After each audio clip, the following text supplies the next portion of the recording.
যেই সকল প্রেতাত্মা সচিবালয় কলকাতায় দেশে বসে গুপ্তচর বিক্রি করে প্রশাসনের মধ্যে প্রেতাত্মা ঢুকিয়ে দিচ্ছে, আগামী নির্বাচনকে বানচাল করার একটা প্রক্রিয়া যারা শুরু করছে, এদের বিরুদ্ধে এদের তালিকা অনতি বিলম্বে প্রকাশ করে এদেরকে আগামী নির্বাচন থেকে দূরে রাখতে হবে।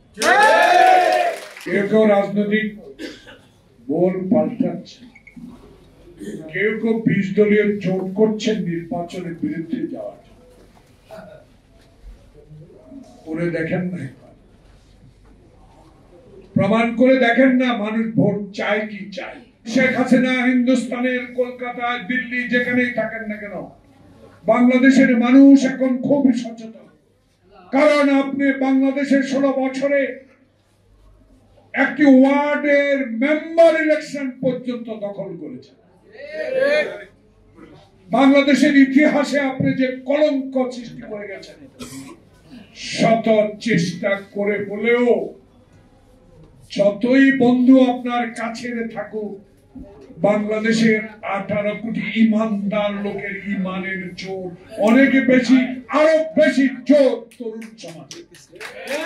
আপনাকে আসতেও দিবে না, আপনার এই ষড়যন্ত্র সফল হতেও দিবে না।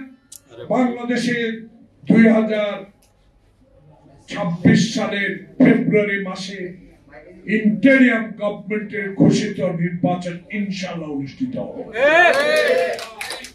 সেই নির্বাচনে আমার ভোট আমি দিব, সেই নির্বাচনে দিনের পর দিনের হবে, সেই নির্বাচনে 10টা গুন্ডা থাকবে না, হুন্ডা থাকবে না, সেই নির্বাচনে একজন সিপাহী এবং একজন সাব ইন্সপেক্টর দিয়ে রশি টানিয়ে শাহাবুদ্দিনের মতো নির্বাচন ইনশাআল্লাহ হবে।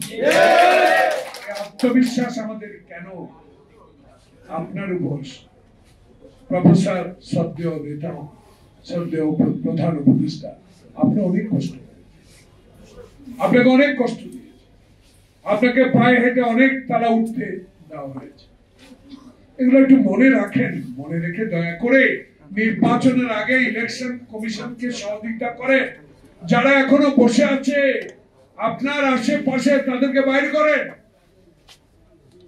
নাহলে একটা অঘটন ঘটে দিতে পারে।